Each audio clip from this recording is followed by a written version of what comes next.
Hai teman-teman, pada video ini saya melakukan praktikum kimia tentang pengaplikasian sifat koligatif larutan, yaitu penurunan titik beku pada pembuatan es krim.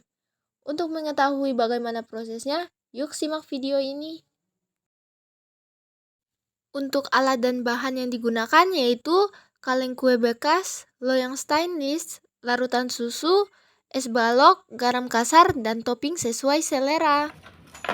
Adapun cara pembuatan dari es krim ini yaitu menyiapkan loyang stainless, kemudian memecahkan es balok menjadi ukuran yang kecil di dalam loyang stainless. Meletakkan kaleng kue di tengah-tengah loyang, kemudian letakkan es balok yang telah dihancurkan ke dalam loyang di sekitar kaleng sambil diratakan. Setelah itu, memasukkan larutan susu ke dalam kaleng, kemudian tutup kaleng dan pastikan tidak ada udara yang masuk ke dalam kaleng. Setelah itu, menabur garam di atas permukaan es yang ada di sekitar kaleng. Selanjutnya, putar kaleng sampai kurang lebih 30 menit. Setelah 30 menit, tutup kaleng dibuka dan es krim yang dihasilkan dari dalam kaleng dapat dinikmati. Assalamualaikum warahmatullahi wabarakatuh. Pertama-tama, marilah kita panjatkan puji syukur kehadirat Allah Subhanahu wa Ta'ala atas limpahan rahmat dan karunia-Nya kita masih diberi kesehatan. Video ini saya buat untuk menyelesaikan laporan kimia yang diberikan. Laporan dibuat dalam bentuk video untuk mengurangi penggunaan kertas pada umumnya. Adapun judul praktikum yang saya lakukan yaitu penurunan titik beku larutan pada pembuatan es krim. Tujuannya yaitu untuk mengaplikasikan dan memahami sifat koligatif larutan yaitu penurunan titik beku pada pembuatan es krim. Dalam praktikum ini terdapat 3 rumusan masalah. Yang pertama, bagaimana pengaruh pemecahan es batu dalam pembuatan es krim. Yang kedua, apa penyebab garam pada penurunan titik beku larutan. Yang ketiga, apa penyebab terjadinya pembekuan pada larutan susu. Selanjutnya, terdapat juga 3 hipotesis dalam laporan praktikum ini, yaitu yang pertama, es batu akan menyerap kalor dari adonan es krim sehingga es krim membeku. Yang kedua, garam mempunyai sifat hidrofilik yang dapat mengikat molekul air sehingga dapat menurunkan titik beku larutan. Yang ketiga, terjadi perpindahan kalor dari adonan es krim ke campuran garam dan es batu sehingga es krim memadat dan akhirnya membeku. Variabel-variabel dalam praktikum ini yaitu variabel bebasnya larutan susu dan es batu. Kemudian variabel terikatnya yaitu penurunan titik beku larutan dan variabel kontrolnya yaitu garam.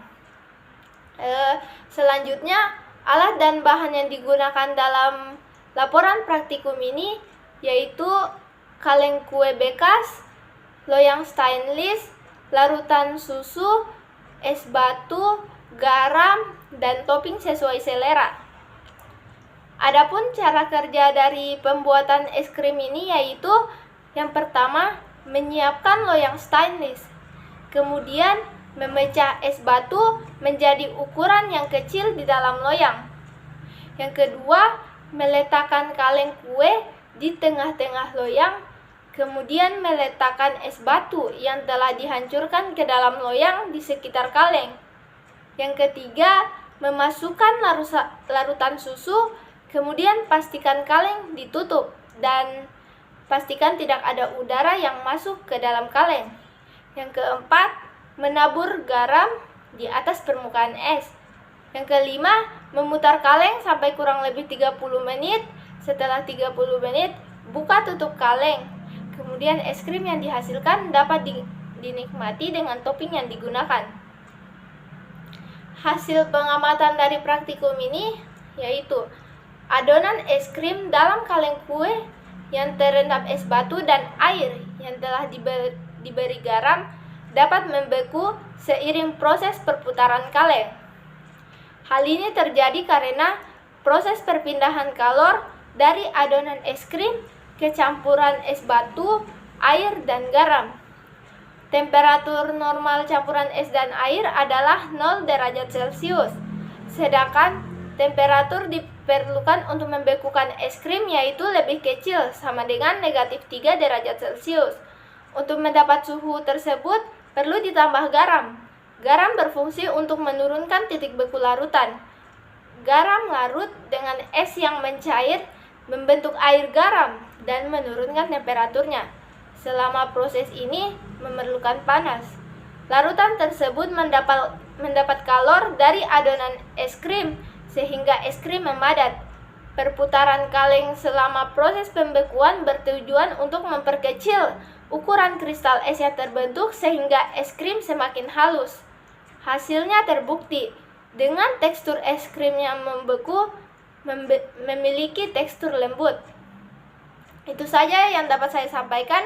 Adapun kesimpulan dari praktikum ini adalah sebagai berikut. Yang pertama, sifat koligatif larutan adalah sifat larutan yang hanya bergantung pada jumlah partikel zat terlarut dalam larutan. Yang kedua, pembuatan es krim dengan campuran es dan air dapat dilakukan dengan penambahan garam sebagai penurun titik beku larutan, sehingga terjadi proses perpindahan kalor dari adonan es krim ke campuran es batu, air, dan garam. Baik, terima kasih atas waktu yang telah diberikan dari teman-teman sekalian. Mohon maaf apabila ada salah kata. Saya akhiri dengan ucapan wabillahi taufiq wal hidayah. Assalamualaikum warahmatullahi wabarakatuh.